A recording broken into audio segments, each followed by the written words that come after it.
Hey everybody, it's Paul. And Steve. And we are back today to discuss it all. And we've got a great modern topic lined up today. I know we've seen a lot of comments about, hey, can you talk about something that's, going on right now? That's right. Today is your day. It is your day. Yep. But before we get to that, if you enjoy what we do here, please make sure to hit the subscribe button, hit the like button, and make sure to share the video. The YouTube algorithm loves those things, not only on this channel, but on any of your favorite channels. Yep. All right. So today's topic is what is great about Cobra Kai. So we both love Cobra Kai, the new Netflix series. It had originally been on YouTube Premium. Right. And YouTube Premium kind of went the way of the dinosaur, and Netflix picked up the series. So there are 2 series so far in Cobra Kai. A third that's coming out the end of the year, the first of next year, which we're looking forward to.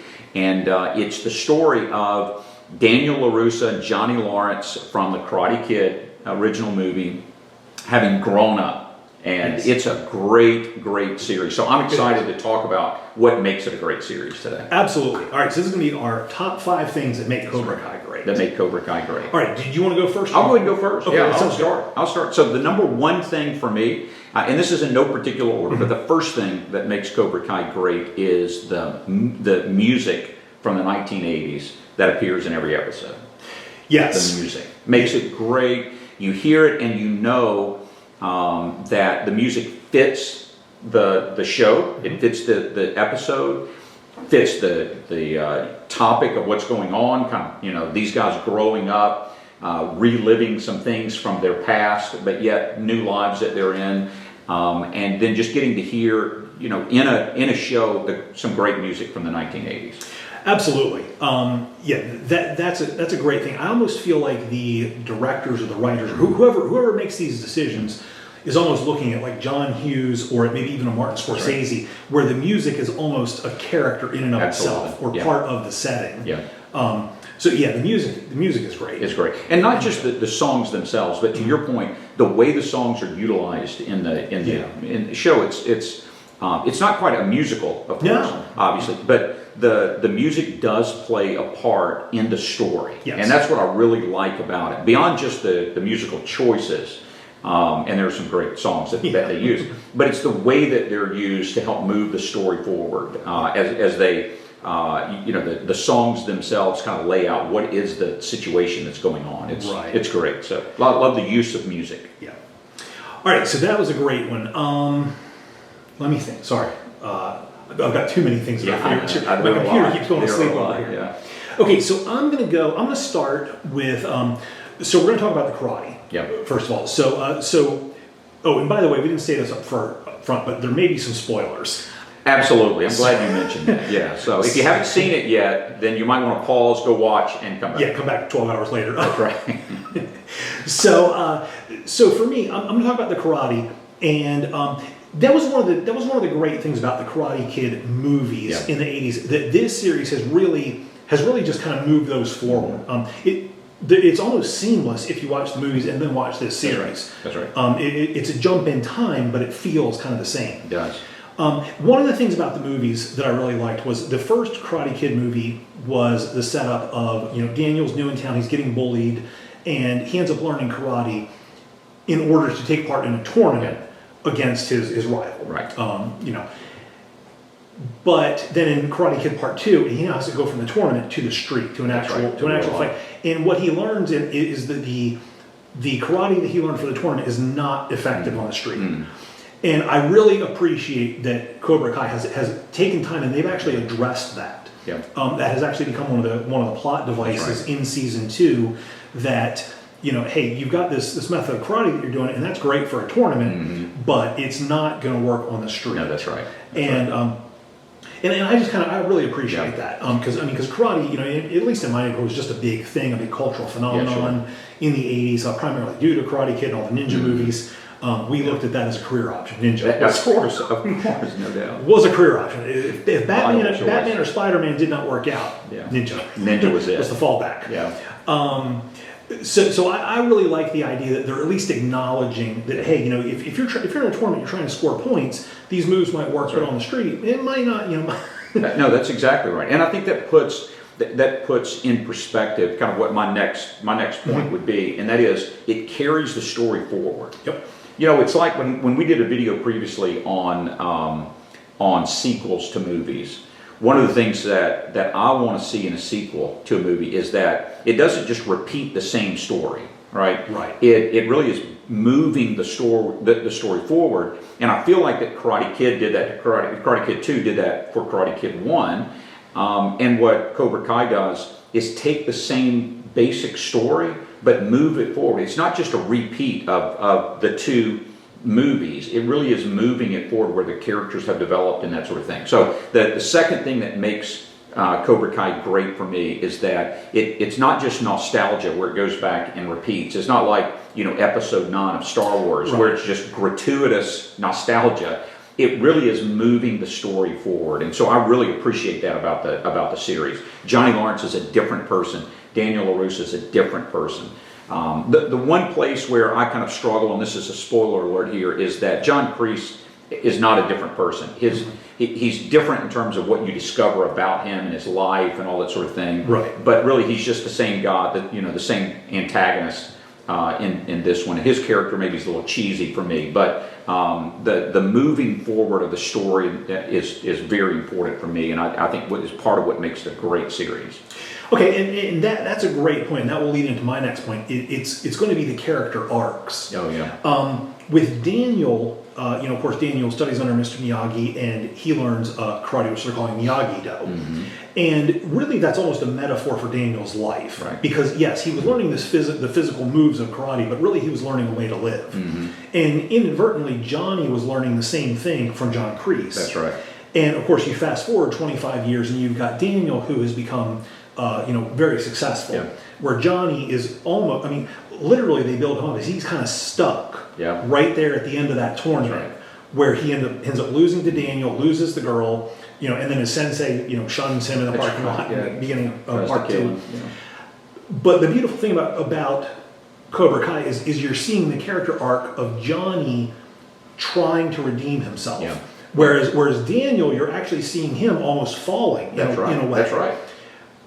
I agree with you. John Kreese is the same character. Yeah. But I think you almost need that because it's going to be a different point, and I'll get to that. Yeah, that's right. But that's going to be my next point. Is the character arcs. That's right, and that it does allow the other characters to play off of him, mm-hmm, kind of as a foil. And so there's a reason for that.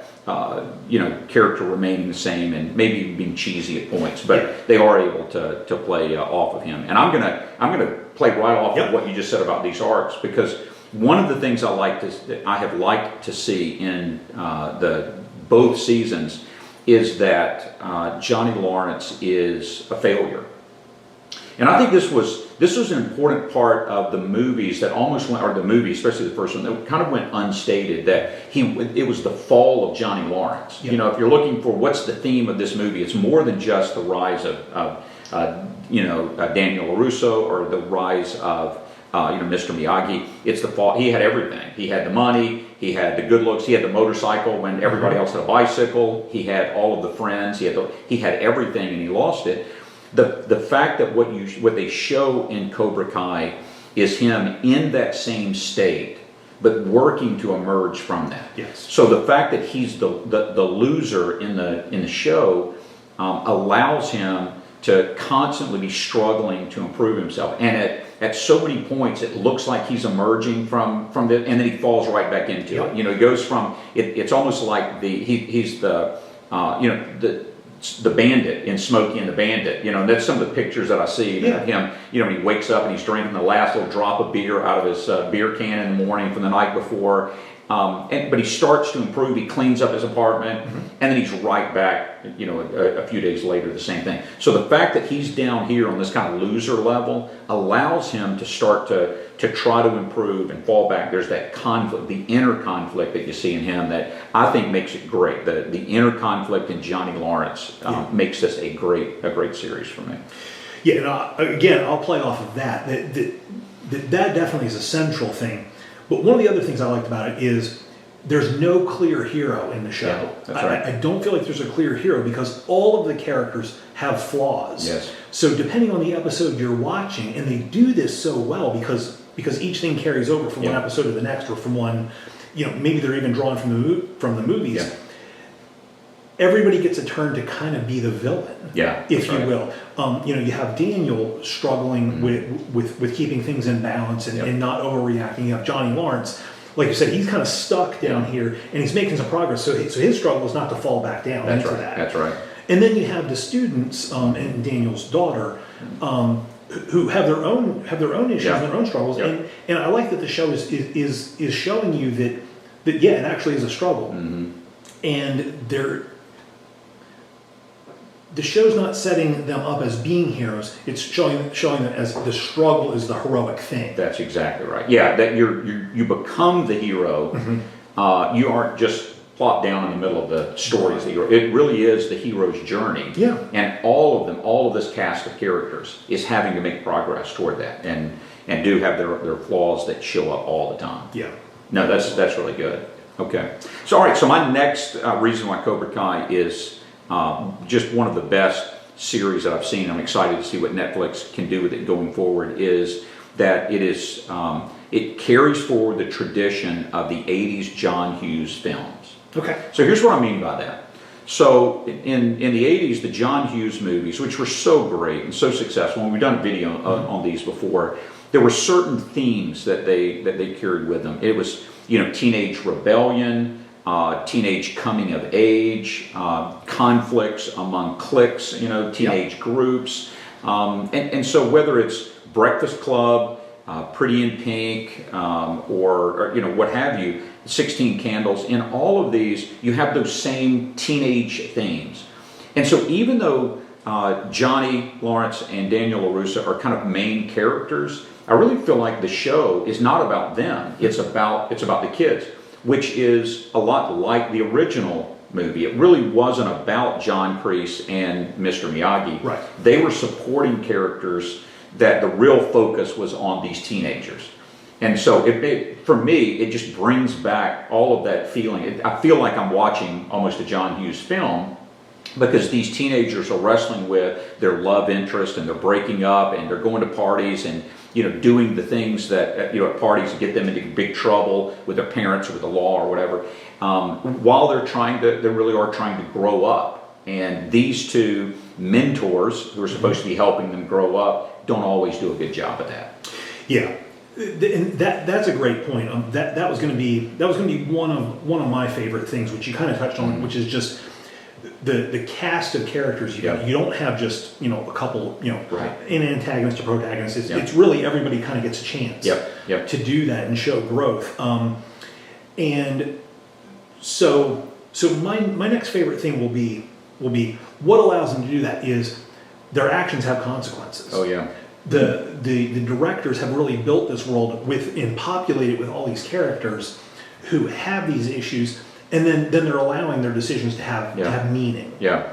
So when they go to a party and they do something they're not supposed to do, that's going to maybe follow them. There's going to be some consequences from that. Maybe with the parents, maybe with the law, like you said, or maybe with their peers. With their peers. Because if you get silly doing something, That's right. Sometimes that doesn't work out as well. Yeah. Sometimes it does. Sometimes you get lucky and it's okay, but sometimes not so much. Yeah. And so that's something that I really like, because I feel like that's something that a lot of shows or movies don't really get right. They kind of go the route of woohoo, it's a party, to let it all blow out and there's no consequences, or they go the route of it just comes down so hard. Yeah, sure. And because they almost kind of like preach into the audience with it. This really strikes that balance, which, like you said, John Hughes movies were really able to do so well. Of you can you're a young person, it's probably not going to make the best decisions because you're really not thinking long term.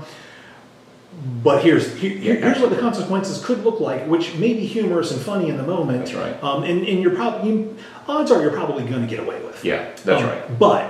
But you may not. But you may not. You may not. And here's what that looks like. That's exactly right. And so I love that they did that. I love that they're using the show to kind of explore a lot of that. Yeah. So. Yeah.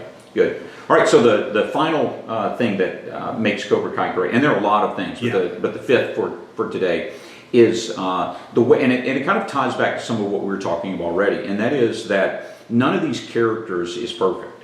Yeah. And they're imperfect, but it's not dystopian.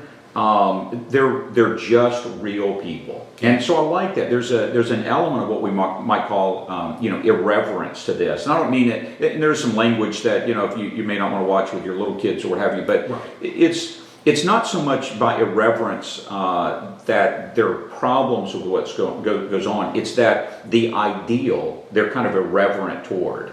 Where they're not in school kind of working to make themselves the best student or what have you. They're just a real imperfect cast of characters that are recognized. The show recognizes their imperfections and plays off of it, which means there are times of improvement, there are times of failure based on their imperfections, and these perfections don't always get resolved. And I think sometimes what happens, certainly in movies, but even in series, is that you get to a place where you resolve some of these imperfections, and then you don't have any reason to pull for that character anymore. It's already been resolved. And they have found a way over the course of 2 seasons to ensure that these characters continue to have struggles where their imperfections keep coming back over and over again, whether it's interpersonal or otherwise, their imperfections. So that's what I like, are the imperfections of the characters. I agree, and that will bring me to my final point. One of the things that the show does really well, and we saw Daniel LaRusso struggle with a lot in season 2, was I love the relationship between him and his on-screen wife. I think her name's Amanda. I feel like so often shows don't really do that marital relationship very well. A lot of times the spouse is just there as a comedic relief kind of thing. That's right. Or they're basically just kind of window dressing. Yeah, absolutely. Whether it's male or female, being portrayed that way. It's either they're just kind of ignored or they're just there for comedy. And I really feel like this show has gone out of their way to make 2 distinct characters that are very, very good. And I'm going to use the analogy of it's kind of a marriage that they're kind of showing this isn't 2 people bringing 50% to the table to make 100%. Right. It's 2 people bringing 100% to the table, Absolutely. or at least trying to. Yeah. They don't always execute that very well. No, I think that's really good. But I love when TV shows go to the effort to do that, because when it's successful, it really portrays something great on screen. Yeah, no, I think that's great. When thinking back now at the series and that relationship, even the scene where you might remember where she has this interaction with Daniel's mom, that kind of brings some themes from the original movies, which is good. But she's her own person. And that affects not only her interaction with Daniel's mom, but also with Daniel. It really affects him and impacts him. And they carry that interaction between mother-in-law and daughter-in-law to further along as the episodes proceed from that. So that's a great point. She is a very important character in the movie. The show. Absolutely, and it's neat too because I feel like we've seen like Johnny. He starts out somewhat one-dimensional with his view towards women, and you're starting to see that evolve as well. That's right. Where he's really not looking at Daniel as a model, but you're kind of just seeing that as he's changing, he's questioning his decisions. Like, okay, well, I want more of that and less of this. And she has the wife, Amanda, Daniel's wife, has a big impact on Johnny in the scene when they're at the Mexican restaurant together. It's not Daniel who's the example; she becomes the example of how to treat this woman, and that's a great point. It really does make it a great show, great television series. All right, so those were our 5 things. Now we're gonna have a bonus 6th thing for both of us. Probably one of the things we think makes it great together is there's going to be a season 3. There is going to be a season 3. Can't wait. And like you had said, so far they've used these to drive the show forward. So all right, so if you have not seen Cobra Kai, like Steve said, maybe if you've got small children you're watching, maybe you want to preview it or look something up online. But it's a great series, especially if you just like quality series and you like stuff kind of from the 80s. Don't really have to like karate a whole lot. It's not really about that.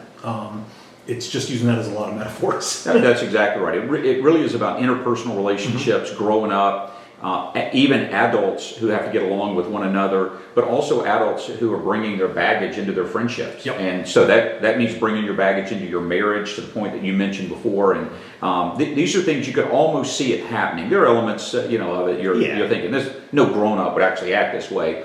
But these are things you could really see happening, and tells a great story focused on this coming of age.